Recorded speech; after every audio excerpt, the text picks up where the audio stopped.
Good morning, everybody. My name is Margaret Pinard. I'm a historical fiction and fantasy author and eclectic reader, and you're here on BookTube. So thanks for joining.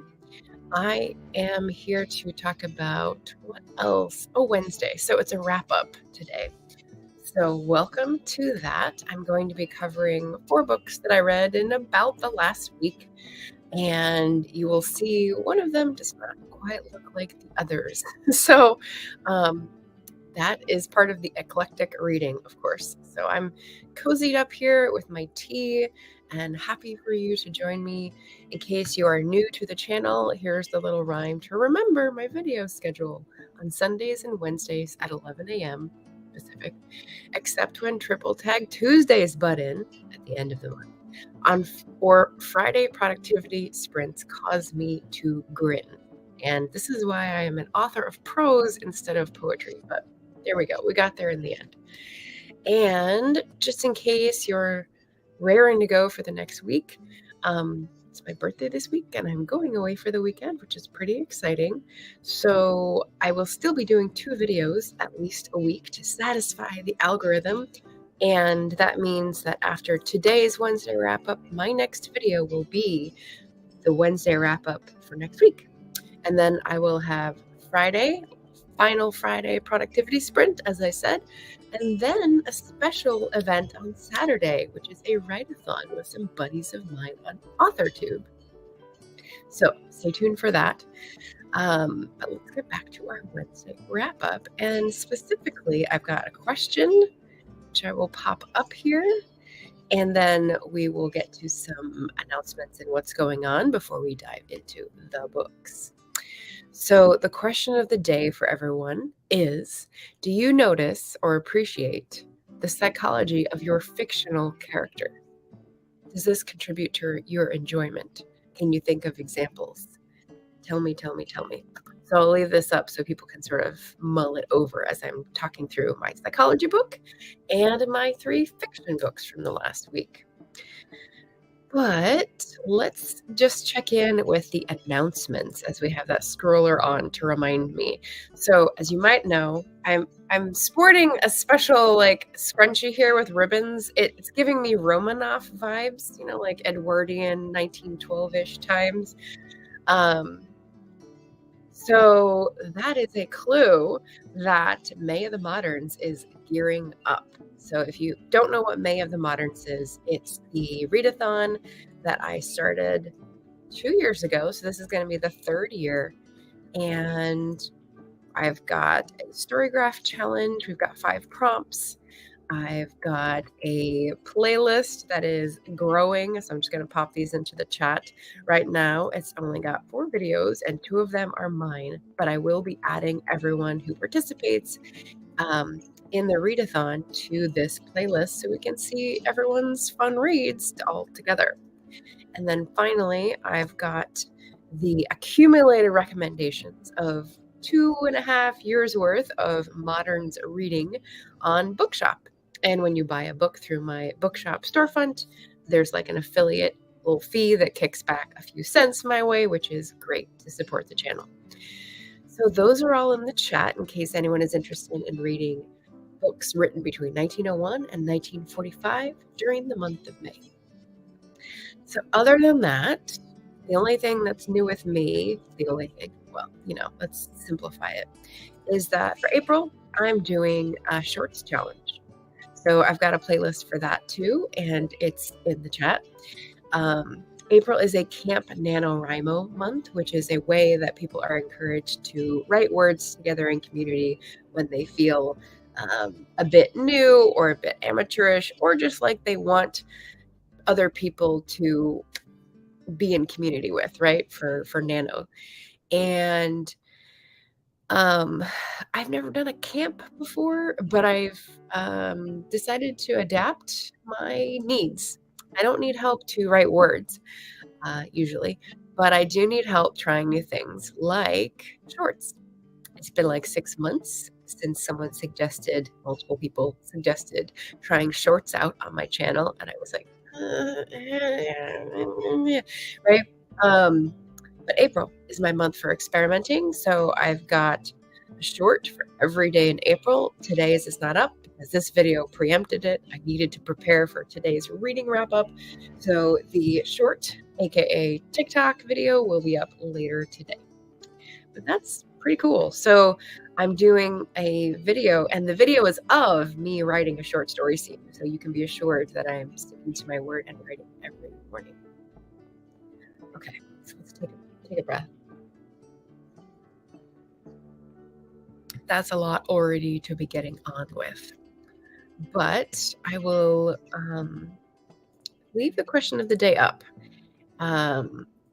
Let's leave it up as a scroller here for people to ponder and carry on with our books for the day.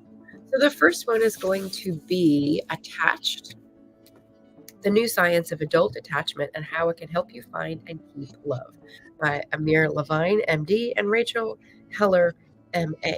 So these are a couple of researchers, psychology, psychiatry. They reference a lot of science tests, a lot of previous studies. And, I'm the type of reader that can scan and see when there's reference in this institution on this study, and it takes up like 4 lines, and my eyes just skip right over it. So it was quite easy for me to read because I'm never going to remember the attribution for medical studies. So I just skip right over it and get to the good part, which is the theory and a lot of practical examples. So if you're wondering, adult attachment, basically it starts building on research from the 1950s into child-parent attachment styles, which is how a child behaves when they're separated from their parent, right? Attachment, separation is the opposite, and behaves when they return. So based on those conclusions, they tried to see if that affects how people act in relationships, especially romantic relationships later on in life as adults. And they found that there are 3 basic styles. And so they illustrated what people are doing so that it doesn't seem like irrational and crazy, but actually a instinctive or intuitive response to what their past experience has been and what they're actually trying to get. So, in broad strokes, there is secure attachment style, which is 50% of the population, and that is that you're sure of who you are and what you need, and you will look for someone who can meet those needs in a romantic relationship. And if you don't get that, you will leave the relationship rather than try to stick around or pester the person for your needs when they don't understand or are not computing, right? Basically. Correct me if I'm wrong in the comments. The other 2 styles that they cover most are anxious attachment, which is about 20% of the population. And that is people who need more assurance that things are okay in the relationship. And so like their level, when you talk about depression, people have like a base level of where their happiness or contentment is, and you can do things with drugs or treatment based on the base level, but it's harder to make bigger changes. It's basically like people have a higher waterline basically for being reassured. And so that means that they work best in relationships with secure people who can meet that need and not dismiss it. And then the other 25% of the population is avoidant, which means that they have a need for lower reassurance or intimacy. And in some of the reviews, people said that they were sort of demonizing avoidant style folks, and I could see that view. They basically conclude that they have sublimated or suppressed their need for intimacy because of earlier events that scared them, and so they feel most comfortable when they are not constantly being asked for reassurance. So like an anxious and an avoidant like sparks, right? Not a good combination. And then the last 5% of the population is anxious avoidant, which they don't really cover in this, but it's a small section, so that's fine. I can guess, it's pinging between the 2. So there were a couple things that I wanted to highlight from my review. So I will refer to this. So I found two really interesting theories or things that resonated with me at the very beginning of this. Here's a quote. Getting attached means that our brain becomes wired to seek the support of our partner by ensuring the partner's psychological and physical proximity. We are programmed to continue our attempts to achieve closeness until the partner does. So, a couple things that I learned, a couple terms were, oh, and now I've just missed what the first term is. I know the second one is protest behavior. What is the first one? Activated. That's right. Okay, so if something goes wrong and someone goes, "Oh, I need my partner. I need my partner to reassure me," in an anxious style, they are activating their anxiousness, their anxiety, right? And so they will keep trying to get closer until the need feels met. If they they are in a different situation, for example, and their needs have not been met for a long time, that proceeds into protest behavior territory, meaning like if you were ignored for long enough, then the person calls back, your protest will be like not answering now because you're mad. So it was interesting to learn the different terminology, but also have things like that normalized, like the base level or the waterline concept I was describing. I found that really interesting and helpful in terms of my own relationship style. And then the other quote that I thought was really insightful was the codependency myth. So I've heard, before I get into this, I'd heard of codependency and had sort of absorbed the idea that people who are needy are codependent. And it turns out this is a term that is borrowed from addiction psychiatry and basically like someone in a family relationship who is addicted to a substance acts codependent because of this pathology, whatever. I'm not sure. This book is not about that, but it's been drawn out from that context and taken to be used in relationship context, meaning like too needy. And this, they say, is a myth. And here's the quote. If your partner, this is what the myth is, if your partner acts in a way that undermines your sense of security, you should be able to distance yourself from the situation emotionally and stay on an even keel. If you can't do that, there might be something wrong with you. You might be too enmeshed with the other person or codependent, and you must learn to set better boundaries. But here's the thing. It's a myth, and this is what they go on to say.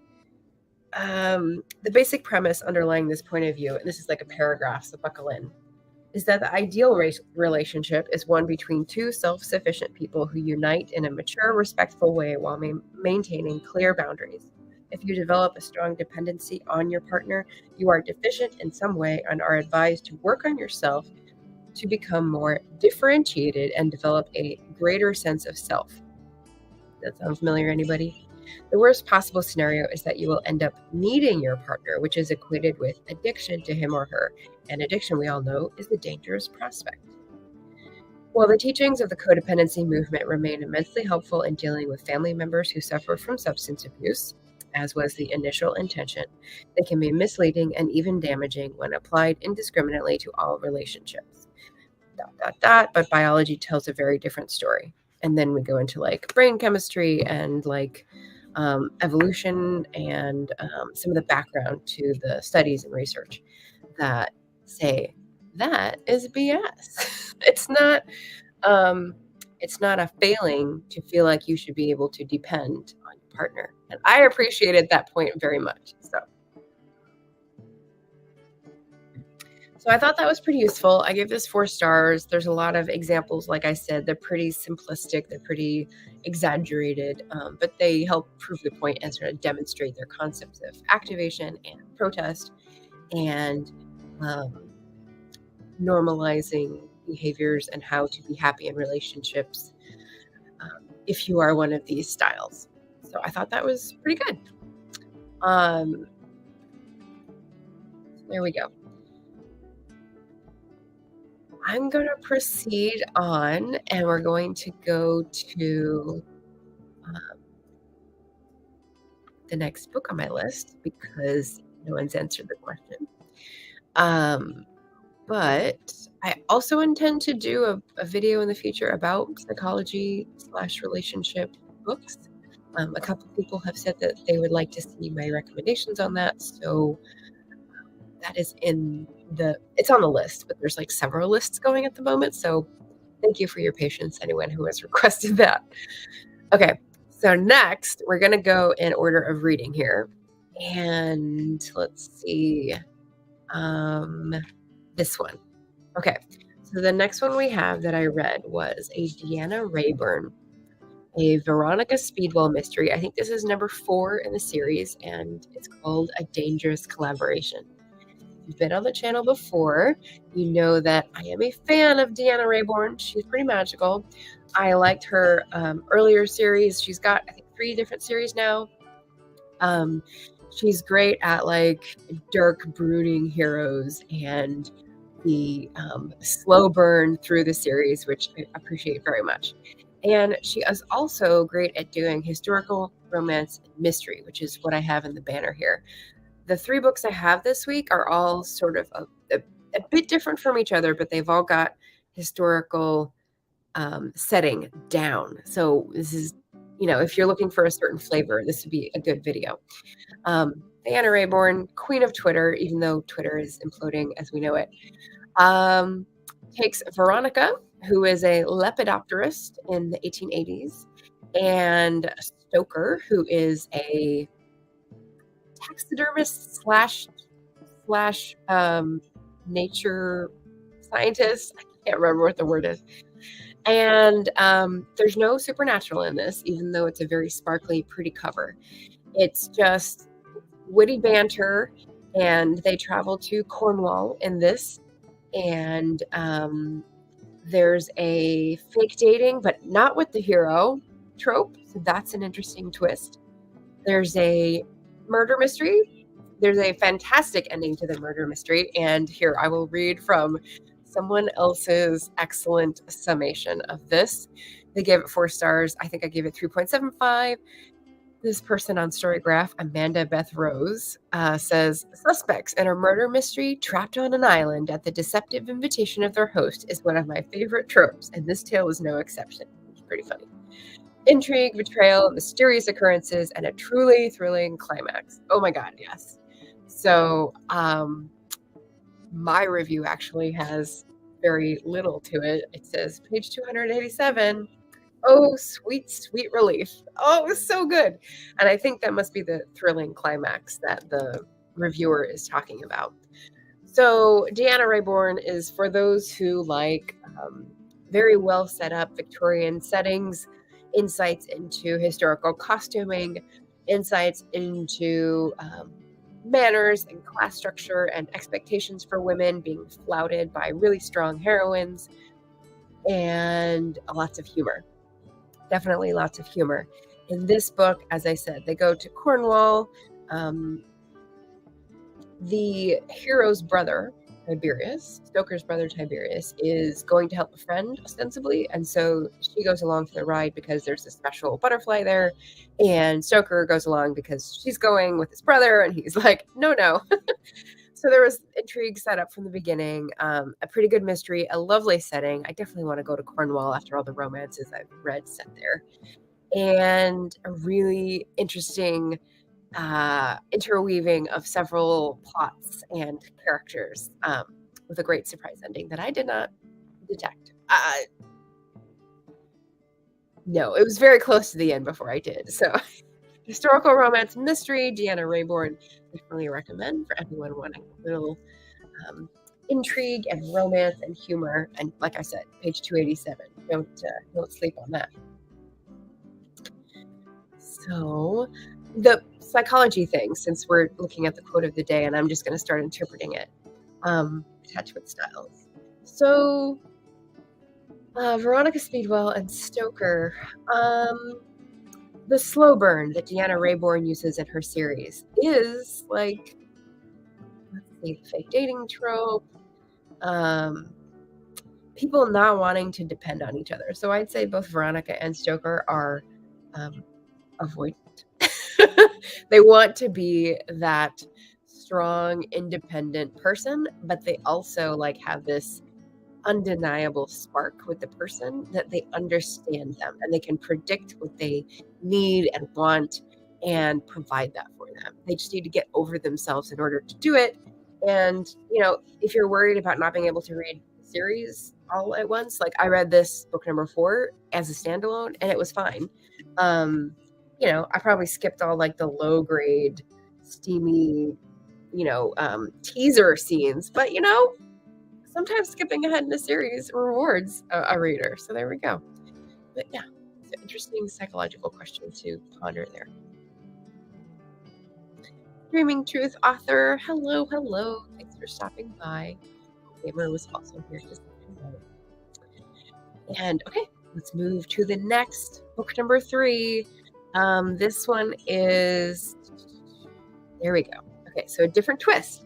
So that had romance, and this one swaps romance for fantasy.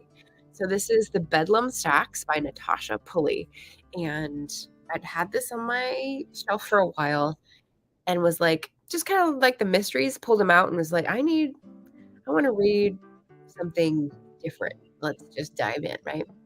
So Natasha Pulley is well known for The Watchmaker of Filigree Street. I think a lot of people loved it. Some people didn't like it. But I hadn't read that. So I found this one used first and loved it. Loved it. It is now in my Bookshop store with a 5-star recommendation. So what drew me to this book? Historical setting, like I said, all 3 of these fiction books have history down in different ways, but very effectively. So Natasha Pulley, I originally thought, not having read any of her work before, that this was not fantastical. And then it started getting a little magical, and I was like, okay, like light trails in a forest with explosive wood. I think maybe we're venturing into the magic territory. But for the beginning part, for like the beginning, 100 pages, it was setting the scene of a guy who had a job and he was injured, couldn't be in the Navy anymore, was trying to figure out what he was going to do with his life, has a brother who he doesn't get along with. Also, is it Cornwall or Devon? One of the two. In southwest England, where it's dark and dreary and the roof falls in. And so that was very anchored in reality of like mid 19th century. So this is set in 1850, so a little earlier. 1859, right? Ex-India Company smuggler Merrick Tremaine is trapped at home in Cornwall. It is Cornwall, good. Okay, so we're very well ensconced in this historical environment, and then he goes on an expedition with his friend. They're trying to steal quinine trees to plant somewhere else. Very, very clever, and based on actual history. So they're trying to go to Peru and smuggle out these specimens of tree cuttings. And he's a naturalist, so he knows how to do like plant things, which is really cool. I mean, kind of like Veronica being a lepidopterist. We're getting science here. And he takes his friend and Clem and his friend's wife. But the wife quickly ends up like asking to stay in the village and not go on the really high altitude sickness trek because she's pregnant. She doesn't want to lose the baby. She ends up, I will not say what she ends up, but so she's out of the picture. He served a plot device, and then it's just 2 men going into darkest Peru with a guide. And the guide, oh my gosh. Okay, so then it really develops because then you start getting legends about this forest. You start getting notes about what happened to the last expedition and like the highly charged atmosphere of the monopoly and competition and everything, right? And some pretty nasty characters. So that's really good. That heightened the tension.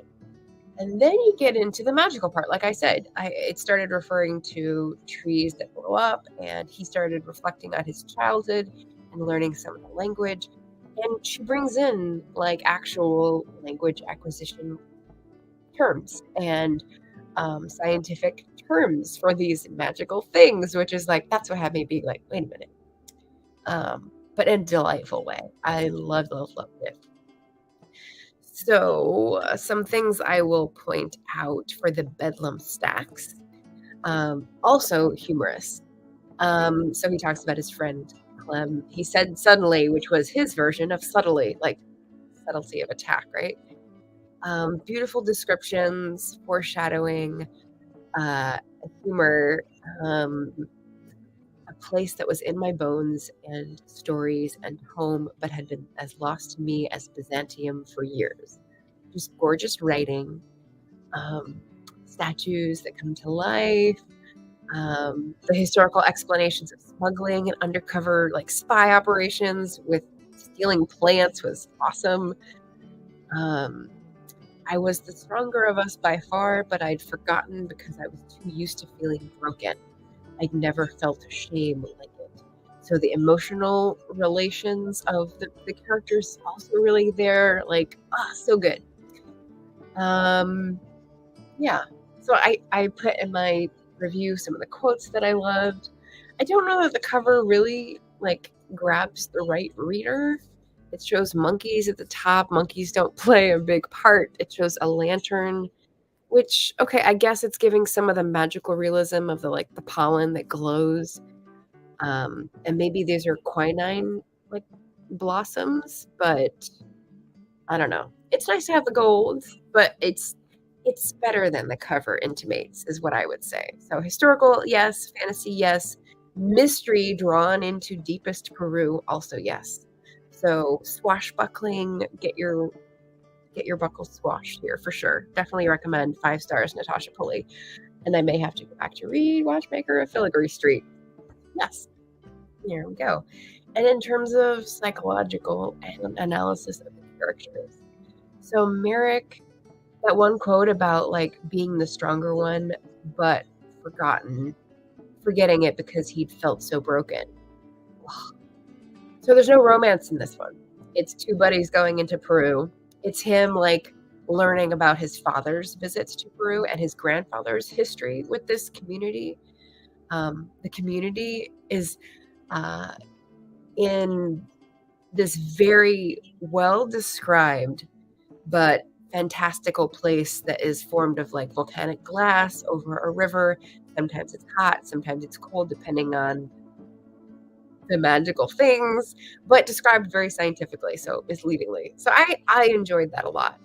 And if you were a fan of Swiss Family Robinson and the sort of adventure story where people are thrown into an extraordinary situation and have to figure out pulley systems and wood for shelter and like what food to make on this new place, like that's basically what the author created in this village. And you get to like dive in to this centuries old traditions of glass houses and magic pollen. It was lovely. So escapist, definitely. And I missed my point about psychology. So relationships. I think that the Bedlam Stacks is mainly about the main character's voyage to find himself again. He'd forgotten himself because he felt broken. And he has a guide into the interior of a country that is not mapped. That is a great metaphor. Who reveals to him his family history and what he's forgotten. And this is how he discovers his purpose in life again, which is so beautiful. So can't recommend enough. I mean, both of these books have turned down corners in the bottom of the page, which if you know me, that's my like raised eyebrow or side eye about something like a detail or whatever, but still 5 stars. Sounds wonderful. Yay. Yeah, thank you. The last book for today is yes, this one. Okay, so it's got all the elements. Like I said, each of the 3 historical fiction books has like a twist. This one combines fantasy and romance with the background of historical adventure. This is my first India Holton. Like I said, Natasha Pulley, first time, both very exciting, entertaining reads. The League of Gentlewomen Witches. And again, this is number 2 in a series of 3, and it was fine being read alone. So historical settings, done. Like, excellent. This is set in 1880s, 1890s. They describe the bustle as part of the equipage of the women. They're very straight-laced. So, there's some give and take. I don't think they mention actual dates, but they do mention events and technical details that would indicate later dates. And she really goes for it with the repressive nature of the Victorian age. She weaves that into her League of Gentlewomen Witches, of which our main character is the prophesied heir. So when I was reading reviews for this from other people who had read the first book, Cecilia is on the other side. So there's 2 leagues that are essentially the same, but mirror images of each other in some way. And Cecilia is a pirate, which means she has magic and she's sort of feared by society at large, the non-magical people. And Charlotte is the opposite of this. She's the repressed version. Witches are highly regimented and what's the word I'm looking for? Like Marion the librarian, basically, not allowed to show emotion, only allowed to show disapproval, et cetera, et cetera. So she's a prophesied heir to this very up. There's another word I'm looking for that's not coming. Straight-laced, up. Okay. And anyway, this creates problems for her. She's 21. She's like thinking she's doing everything right. She's got an aunt who is the head of the league and basically enforces her will by disapproval and disappointment, which I think we can all relate to. And she breaks out from this sort of insta-love encounter with our hero. Their name's Alex. There we go. Names are not important. It's the animal magnetism, really. And he is sculpted in the form of Stoker from Diana Rayborn's, big muscly hero, daring do, and, not afraid to break rules, but also steals the heroine's heart and then they have to fight against it. So not really a slow burn because halfway through the book, they get involved together, but they tell themselves it's just exercise. It's just experimenting. It's just because we're on this quest to get the amulet, right? And then there's just basically a whole phase where they're fighting against their own better natures. But happy ever after. It is a romance, and I liked it. I had a lot of fun with this book. Hey Andy, Papa made us say hi and leaving on for the view time. I actually saw that YouTube rates that as not official things if you leave it on and walk away for a day. So I don't know. We should talk about that in our little heads together group. But anyway, League of Gentlewomen Witches has all the things, especially the pirate adventure and the humor. Let's see some of the things that I pulled out to highlight here. So lovely things with language and humor, like if there was stickling to be done, Miss Plim was the woman for the job. And Miss Plim is the aunt who's got to stick up her ass. But this is she was a stickler for everything. And then she turns it into stickling as a verb, which I thought was lovely. Then we've got some Alex POV chapters, which were fun. There's one quote from there. And then thinking of Charlotte Pettifer all warmed up with whiskey, he began to run. And it was just like lovely, like those moments where you're like, oh, they have it for each other. It's great. You've got some psychological pieces, like in my question of the day. You have someone asking, how do I reciprocate after a kiss? Charlotte, and that was resonating with me. You have her saying she's like crying after sex. She says, nothing, I'm just feeling. Is that not acceptable? And the like interplay between the hero and heroine trying to navigate like becoming liberated in terms of emotional availability and vulnerability. It's just It's beautiful. And you just have some nice blocking that I liked. Alex, who had dressed her in his coat and now stood behind her, arms about her shoulders, chin resting on her forehead, his strength and warmth encompassing her. She's just layers and layers of like emotional opening towards the end, and it's just lovely. So yeah. So this is escapist of a different variety. The humor is very rapid fire and very tongue in cheek and very dry. So yeah, different sort of mood recommendations for that one. And I don't know about the other ones, but for dry humor and all that on social media, I actually follow India Holton before I read her books. So she's on Instagram, and her Instagram posts are delightful. So I just popped that in the chat if you want to follow her as well. So either way, these were all great books to read, and you can find them on my bookshop.org lists. So I just popped that in the chat as well. And let's see, is there any other links that I was going to share? Final announcement for the day for Wednesday wrap up. I wanted to just remind people, Berna just messaged me on Instagram to say that she loved The Keening, which is amazing. Keening is the book that I wrote in 2015. It's the first in the Remnants series, and it's like the first book of my heart that I wrote that is historical fiction. There is some romance. There is some adventure. It is not a mystery. It is more of like a family saga type feel. And she's reading it as part of a read along. So she's opened it up for people who want to like try my books, which is lovely because it's really hard to get the word out about indie authored books sometimes. And I really appreciate her saying, yes, I'm going to try this. Come along with me. I don't know that anyone's taken her up on the offer, but she has read it, and then I will get to see her review on her channel later. So I would love for people to subscribe.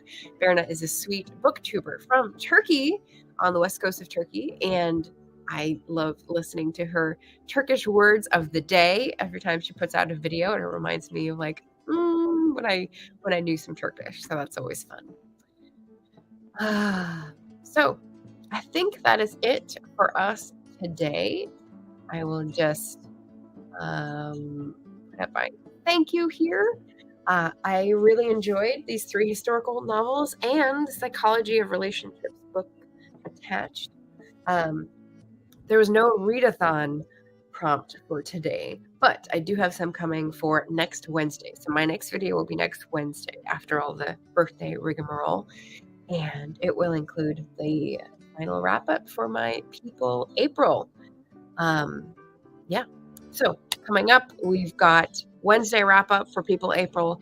We've got Final Friday productivity sprint, and we've got our write-a-thon on Saturday. So that will be from 2 a.m. over in Britain with Emma Bennett, all the way through Canada with Easy Graphics, and Central Time Zone with SD Houston, and ending with me here in Pacific Time.